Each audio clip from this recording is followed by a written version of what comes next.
Honorable Federal Ministers, Chief Ministers, Chief of Pakistan Army, General Asim Munir, government officials, general officers, experts, diplomats, great farmers of Pakistan, scientists, researchers, investors, great Pakistani business community, ladies and gentlemen, Assalamu alaikum. It's really a great pleasure and an honor to be here for this wonderful symposium.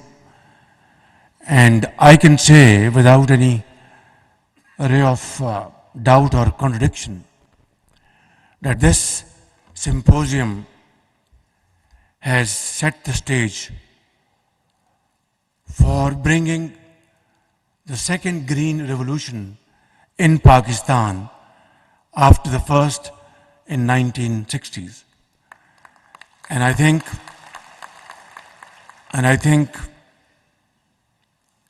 together we will, inshallah, make it happen in a manner which will be a roaring success through hard work and teamwork. میں نے اتنی بات انگریزی میں کرنی، اب میں اردو میں کرنا چاہتا ہوں آپ کے لیے. یہاں پر پورے پاکستان کے ہمارے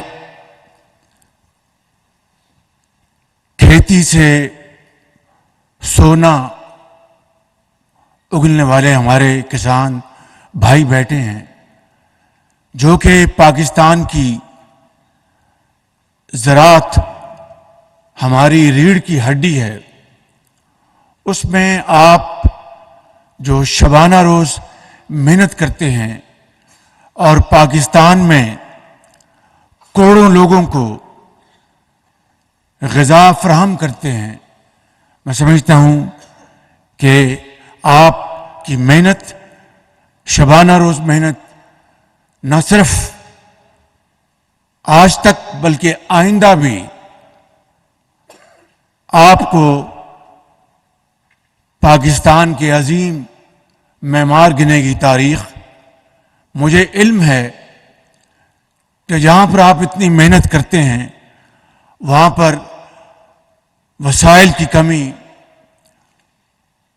جو سازگار حالات ہونے چاہیے زراعت کو ترقی دینے کے لیے، وہ آپ کا حق ہے اور حکومت کا فرض ہے کہ وہ آپ کے لیے تمام وسائل بروئے کار لائے تاکہ آپ اپنی محنت سے آپ پاکستان کے اندر زراعت کو ترقی دینے کے لیے جو کاوشیں کر رہے ہیں اس میں صحیح معنوں میں اس میں اللہ تعالیٰ اپنا بے پایاں فضل و کرم کے ساتھ اس میں ہمیں ترقی ملے اور پاکستان اپنا اصل مقام حاصل کرے.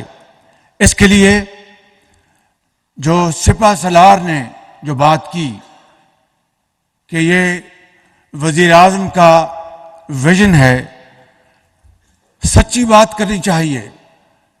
75 سال میں ایسے کئی ویژنز آئے اور گئے، بڑے بڑے کاغذوں کے پلندے فیزیبلٹیز بنی، لیکن جو ترقی کا راز جس بات میں پنہا ہے وہ ہے مسلسل عمل عمل اور عمل اور محنت اور محنت اور محنت. اس کے علاوہ کوئی اور دوسرا راستہ نہیں ہے.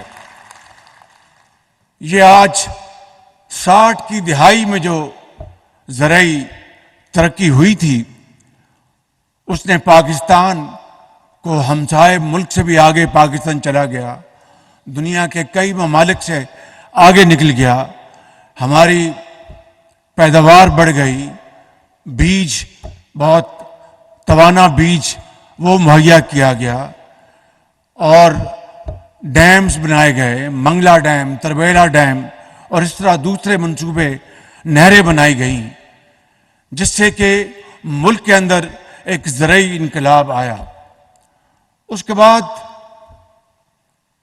میں سمجھتا ہوں کہ تاریخ کے کئی ادوار میں اتار چڑھاؤ آتے رہے،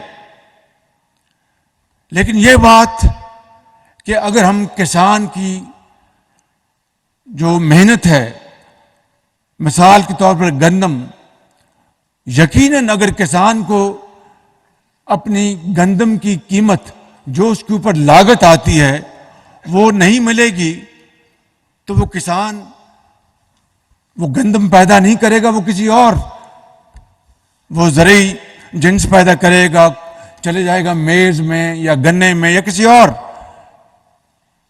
لیکن اگر کسان کو قیمت مناسب ملتی ہے تو الحمدللہ کسان بڑے شوق سے محنت کرے گا اور گندم کی یا ابھی بات آج ہوئی کپاس کی، اس کی پیداوار میں دن رات ایک کر دے گا۔ مگر کیا یہ کافی ہے؟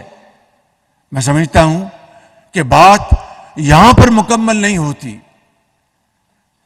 ایک تو بات طے ہے کہ کسان کو اس کا معاوضہ پورا ملنا چاہیے، جس طرح اس سال گندم کی قیمت بڑھائی گئی تو اللہ تعالیٰ کے فضل و کرم سے 10 سال میں ایک ریکارڈ گندم کی پیداوار ہوئی ہے۔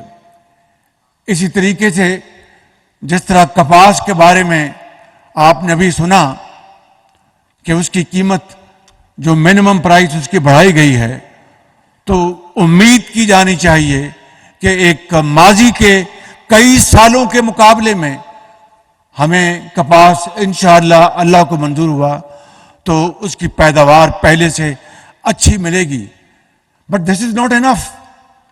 اصل بات اگر پاکستان کے اندر ایک زرعی انقلاب آنا ہے تو اس کے لیے جس طرح آپ نے یہاں پر کئی پریزنٹیشن دیکھی، میں تفصیل میں نہیں جاؤں گا، آپ کا وقت ضائع نہیں کروں گا، اس کے لیے یقیناً ایک بہت صحت مند بیج آپ کو مہیا کرنا یہ حکومت کا فرض ہے۔ اس کے لیے کھاد مہیا کرنا وقت کے اوپر یہ حکومت کا فرض ہے۔ اس کے لیے جو ادویات ہیں کیڑے مکوڑوں کے لیے وہ بہت صحیح ہونی چاہیے، کوئی اس میں ایڈلٹریشن نہ ہو، یہ حکومت کا فرض ہے۔ اور میں سمجھتا ہوں اس کے علاوہ جو آج کے دور میں جو جدید ٹیکنالوجی ہے، میں نے ابھی چند دن پہلے میں وہاں پر جنرل آصف منیر صاحب کی دعوت پر گیا تو بہت شاندار پریزنٹیشن دی انہوں نے۔ ریل ٹائم میں وہاں پر ہم نے دیکھا، ریل ٹائم میں کہ کس طرح وہاں پر زراعت کے اوپر معمور لوگ کام کر رہے ہیں۔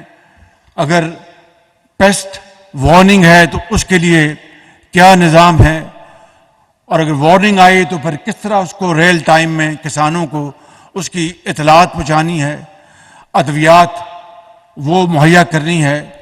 اور میں نے یہ کہا، یہ کسان بھائی یہاں پر موجود ہیں، پورے پاکستان سے تشریف لائے ہوئے ہیں۔ میں نے ادرائے مذاق کہا وہاں پہ کہ اگر پاکستان میں اگر جعلی ادویات اگر سول کورٹس یا کے ذریعے ختم نہیں ہو سکتی تو پھر ہمیں جعلی ادویات کے خاتمے کے لیے آرمی ایکٹ لاگو کرنا چاہیے، تاکہ ملک کے اندر جو ایک کسان کی محنت ہے وہ ضائع نہ ہو۔ میں خود نمائی کی کوئی بات نہیں کرنا چاہتا، ایک حقیر آدمی ہوں، لیکن الحمدللہ 97 سے لے کے 99 تک جس صوبے میں مجھے میرے قائد نواز شریف نے ذمہ داری دی تھی، اپنی بہترین ٹیم کے ساتھ ہم نے جعلی ادویات کا مکمل طور پر خاتمہ کر دیا تھا۔ اور اگر کسان جو ہے وہ کھاد بھی ڈالے، وہ پانی بھی لے کے آئے، دن رات محنت کرے، اور جعلی ادویات کے ہاتھوں کسان خدا نخواستہ مارا جائے تو وہ پاکستان کے لیے بہت بڑا ایک سیٹ بیک ہے، کسان کے لیے بہت بڑا سیٹ بیک ہے. تو یہ وہ تمام عوامل ہیں جو مل کر ہمیں پاکستان کی زراعت کو دنیا کے نقشے پہ ایک ممتاز ملک بنا سکتے ہیں. اس میں کوئی دو رائے نہیں.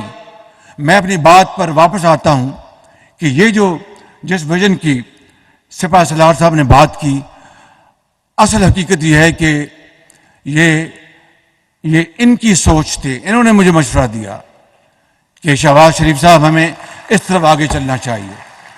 تو اگر وہ اس وقت جنروسٹی سے کام لے رہے ہیں تو میں ان کو شکر گزار ہوں. لیکن یہ بات طے ہے کہ ہمیں مل کر ہمیں اس بہت بڑے ویژن کو عملی جامہ پہنانا ہے، جس میں حکومت پاکستان، صوبائی حکومتیں، جس میں تمام متعلقہ ادارے، ریسرچ سینٹرز. اب آپ دیکھیے کہ ریسرچ سینٹرز کا اگر آپ نام لیں تو بڑے بڑے زبردست ریسرچ سینٹرز بنائے گئے پاکستان میں. ایوب ریسرچ سینٹر ہے پورے پاکستان کے اندر. لیکن وقت کے ساتھ ساتھ آپ نے دیکھا کہ یہ ادارے سب بیٹھ گئے. میں نے ابھی 3-4 مہینے پہلے 5-6 مہینے پہلے میٹنگ کی تو میں نے سارے جو ایکسپرٹ وائس چانسلر صاحبان تشریف لائے تھے اور دوسرے ایکسپرٹ تشریف لائے تھے، جاوید صاحب تھے اور بڑے بڑے زبردست پروگریسو فارمرز تھے. تو میں نے ان سب کے سامنے بات کی. تو ریسرچ سینٹرز کو ریوائیو کرنے کے لیے مجھے انہوں نے کہا کہ ہمیں کسی نے کہا 10 ارب روپیہ ایلوکیٹ کر دیں، 5 ارب کر دیں. میں نے کہا ہر چیز موجود ہے اللہ تعالیٰ کے فضل و کرم سے. ہم ہر چیز آپ کو مہیا کریں گے، لیکن اس کی کیا گارنٹی ہے کہ یہ دہائیوں سے جو ریسرچ سینٹرز بند پڑے یہاں پر بیٹھے ہیں میرے سامنے بڑے انتہائی محترم اساتذہ کرام موجود ہیں جن کا میرے دل میں بے پناہ احترام ہے. لیکن کیا وجہ ہے کہ 60 کی دہائی کے بعد یہ تمام ادارے یہ بالکل سست روی کا شکار ہو گئے. دنیا آسمانوں سے باتیں کر رہی تھی اور ہمارے ریسرچ سینٹرز میں کوئی خاص پروڈکٹیو کام نہیں ہو رہا تھا. اور وہ جو میرٹ اور وہ ہنر اور محنت اور دیانت کو چھوڑ کر صرف اور صرف سیاسی بنیادوں پر تبادلے اور بھرتیاں ہو رہی تھی. یہ ہے وہ سب سے بڑا نقصان جس نے خالی زراعت کو نہیں پورے پاکستان کے معاشرے کو پہنچایا ہے کہ ہم نے میرٹ کو ہم نے ایک طرف کر دیا اور سفارش اور اقربا پروری وہ سکہ رائج الوقت بن گئی. اور یہی وجہ ہے کہ آج جو اسٹیٹ اونڈ انٹرپرائزز ہیں 600 ارب روپے کا وہاں پر ہمارے جو بڑے سکیئرس ریسورسز وہاں بلیڈنگ ہو رہی ہے، جس میں پی آئی ہے، جس میں سٹیل مل ہے، جس میں بند پڑی مشین ٹول فیکٹریاں ہیں، الیکٹرک فیکٹریاں ہیں، پتہ نہیں کیا کیا. تو میں سمجھتا ہوں کہ یہ وہ وجہ ہے.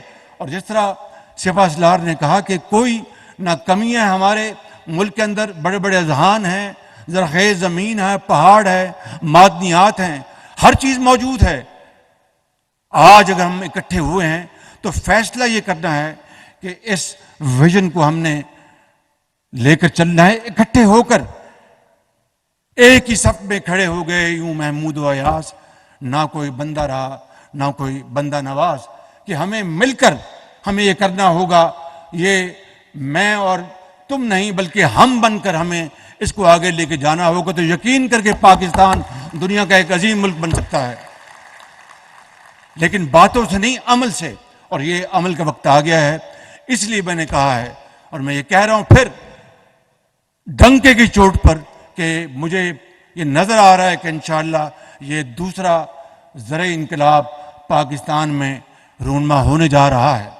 اور اس میں the whole of the government is part of this program. وفاقی حکومت، صوبائی حکومتیں، تمام ادارے اور افواج پاکستان اور ان کی جو اس وقت کمٹمنٹ ہے وہ it is very encouraging and I get emotional at times. یہ منسٹر ہمارے چیمہ صاحب بیٹھے ہیں، انتہائی لائق احترام ہے، بہت ان کو اس کا زراعت کا علم ہے. اب دیکھیے کہ ملک کے اندر $4.5 ارب کا ہم نے خوردنی تیل امپورٹ کیا. یہ منسٹر بیٹھے ہیں انڈسٹریز, ان کو مجھے بھجوانا پڑا وہاں پر. انڈونیشیا گئے تھے آپ وہاں پر, کیونکہ اس زمانے میں اپنا بہت زیادہ دنیا میں اپنا بندش تھی اور قیمتیں آسمانوں سے باتیں کر رہی تھیں. یہ جا کے خوردنی تیل لے کے آئے. اب بتائیے کہ پاکستان اگر $4.5 ارب خوردنی تیل امپورٹ کرنے پر صرف کرے گا تو پھر ہمارا ایک جو ڈیولپنگ کنٹری جو ہے کہاں جائیں گے ہم. یہ جو ہمارے جو کوسٹل ایریاز ہیں وہاں پر پام ٹریز وہ لگ سکتے ہیں, ہمارے کنولا ہے, ہمارا سن فلاور ہے. ہم اگر ہمت کریں, کوشش کریں, تو آج یہ سیمینار یہ روایتی سیمینار نہیں ہے. آج یہ سیمینار ایک جینون ایک ایفرٹ کے لیے یہاں پر منعقد کیا گیا ہے کہ اس قوم کو آگے لے کے جانے کے لیے. دیکھیے وہ زمانہ تھا جب ہمسائے ملک سے زیادہ کاٹن ہم پیدا کرتے تھے. ابھی آپ کو فگرز بتا دیے گئے, میں اس کو رپیٹ نہیں کرتا. ہم گندم میں بھی پر ایکڑ ییلڈ میں ہم کم ہیں بعض ممالک سے, ہم گنے میں بھی کم ہیں, ہم کپاس میں بھی کم ہیں.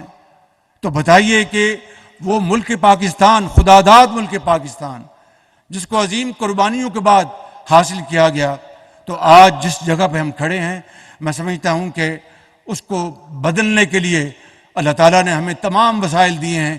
The only thing we need to do is the will to do. اور اگر پھر ہم یہ کمر بستہ ہو جائیں تو پھر انشاءاللہ کوئی پہاڑ سمندر ہمارے راستے میں رکاوٹ نہیں بنے گا. میں یہاں پر یہ بتانا چاہتا ہوں کہ اس ویژن کے ذریعے اور اس پروگرام کے ذریعے انشاءاللہ خلیجی ممالک سے یہاں پر انویسٹمنٹ ہوں گی, کیونکہ پاکستان اب مزید قرض لینے کا متحمل نہیں ہو سکتا.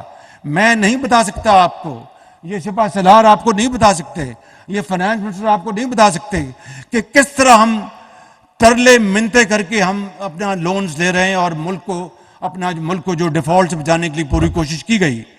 اور خدا کا شکر ہے کہ IMF کا ایز اے ٹیم ورک بھرپور دن رات محنت سے وہ پروگرام SLA ہوا, اور اب انشاءاللہ 2 دن بعد بورڈ کی میٹنگ بھی ہو جائے گی. But this is not enough. It is just the beginning of a long journey of hard work and untiring efforts. اس کے لیے ہمیں ویژن بھی چاہیے, اس میں ٹیم ورک بھی چاہیے, اور شبانہ روز محنت کرنی ہوگی. تو اگر ہم اس ویژن کو جو ہمارا گرین پاکستان انیشیٹو ہے اس کے لیے خلیجی ممالک سے وہ انویسٹمنٹس کرنے کے لیے تیار ہیں. 3-4 دن پہلے جب ہماری میٹنگ ہوئی تو وہاں پر ان کے سفراء موجود تھے. جب ہمیں سپاہ سالار نے ہمیں وہاں پر انوائٹ کیا, اور وہ بالکل تیار ہیں کہ ہم پاکستان میں انویسٹمنٹس کرنے کے لیے تیار ہیں, اور وہ آئیں انویسٹمنٹس کریں, یہاں پر اجناس پیدا کریں اور لے جائیں. یہ زمین تو یہیں رہے گی قیامت تک, کوئی نہیں اس زمین کو لے کے جا سکتا. لیکن وہاں سے اگر مشینری آتی ہے, جدید آلات آتے ہیں, جس طرح لیزر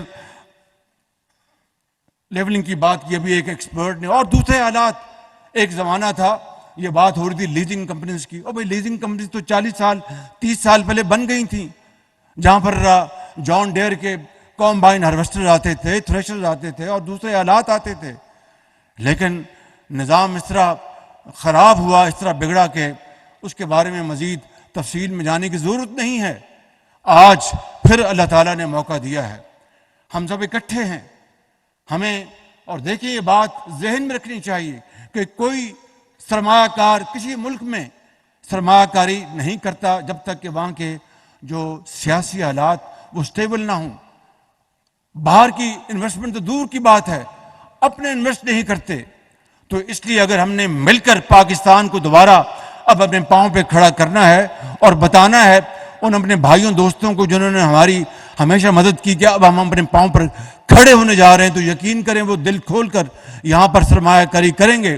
اور اس پروگرام کے ذریعے انشاءاللہ اگلے 4-5 سال میں بہت زیادہ جو ہائی فگرز کو پچ کرنے کا قائل نہیں ہوں, لیکن اگر ایوریج اوس بھی اگر لے لے تو 4-5 سال میں اس میدان میں انشاءاللہ 30-40 ارب $50 ارب کی سرمایہ کاری کہیں نہیں گئی.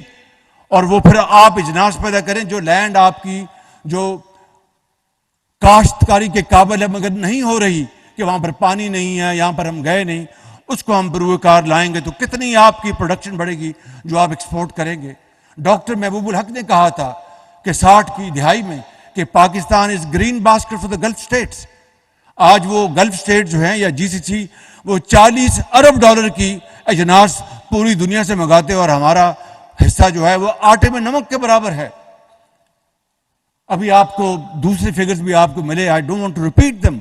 میں یہ کہنا چاہتا ہوں کہ اس سے انشاءاللہ اس پروگرام سے تقریباً 40 لاکھ لوگوں کو جابز ملیں گے اور ہماری جو یہ کسان بھائی یہ اس بات کی گواہی دیں گے چونکہ ہماری جو کولڈ چین اویلیبل نہیں ہے, ہمارے جو دوسرے جو اپنا جو ارینجمنٹس ہیں وہ موجود نہیں ہیں, بے شمار ان کی محنت ضائع ہو جاتی جب پھل سبزیاں گلیوں محلوں میں اپنا گلتے سڑتے ہیں.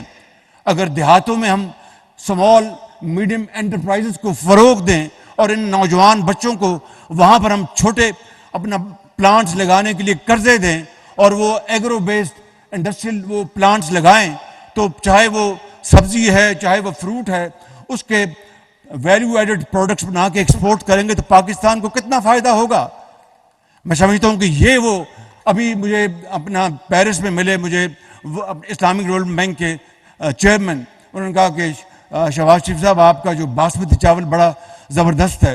تو سردار ایاز صادق میرے ساتھ کھڑے تھے, میں نے کہا ہم انشاءاللہ ایک اور ان کو تحفہ بھجوائیں گے اور جو سب سے لمبا باسمتی چاول جو ہے وہ ہم ان کو بھجوائیں گے. لیکن اب باسمتی میں اب آپ کے اور بھی کمپٹیٹرز آ گئے ہیں دنیا میں, تو میں سمجھتا ہوں کہ ہمیں انشاءاللہ جس طرح یہاں پر بتایا گیا کہ ہمیں اپنے اللہ پر توکل کرنا ہوگا, ہمیں اٹھنا ہوگا اور اس بات کو تسلیم کرنا ہوگا کہ ہم ماضی کو خیر بات کہہ کے رونا دھونا نہیں, ہمت کر کے انشاءاللہ پاکستان کو انشاءاللہ اس کا کھویا ہوا مقام ضرور دلوائیں گے. اور یہ کس طرح ہوگا مجھے بار بار پھر انہی اشعار پر اقبال کے مجھے تکیہ کرنا پڑتا ہے کہ وہ بہت میسمرائزنگ اس کا پیغام ہے اقبال کا کہ تمنا آبرو کی ہے اگر گلزار ہستی میں, تمنا آبرو کی ہے اگر گلزار ہستی میں, تو کانٹوں میں الجھ کر زندگی کرنے کی خو کر لے, اور نہیں یہ شان خودداری چمن سے توڑ کر تجھ کو کوئی دستار میں رکھ لے, کوئی زیب گلو کر لے.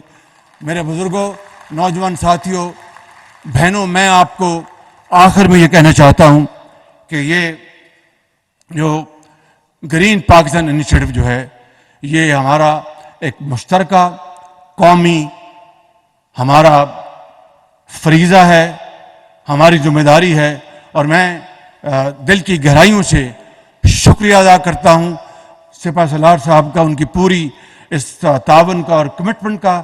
میں شکریہ ادا کرتا ہوں اپنے وزیر زراعت کا اور اپنی ٹیم کا, اور میں انوائٹ کرتا ہوں ان تمام ایکسپرٹس اور ریسرچرز کو آئیں جو پاکستان میں ہیں اور پاکستان سے باہر ہیں کہ وہ آئیں ہماری مدد کریں. اور انشاءاللہ میرا ایمان ہے کہ پھر 1-2 سال میں یہ ہماری زرعی معاشی جو اکانومی ہے یہ ریوائیو ہو جائے گی اور ضرور ہوگی. پھر آپ دیکھیں گے کہ پھر مجھے یا کسی اور کو یا سپہ سالار کو باہر جا کر قرضے نہیں مانگنے پڑیں گے, بلکہ یہاں پر سرمایہ کار آئیں گے اور کہیں گے جناب ہم انویسٹ کرتے ہیں, مشینری لاتے ہیں, ہم ٹیکنالوجی لاتے ہیں, ہم اپنا پروڈکشن کریں گے اور واپس لے کے جائیں گے. شروع میں جس نے کسی نے کہا, بہت صحیح کہا, کہ national security is not all انکمپاسنگ.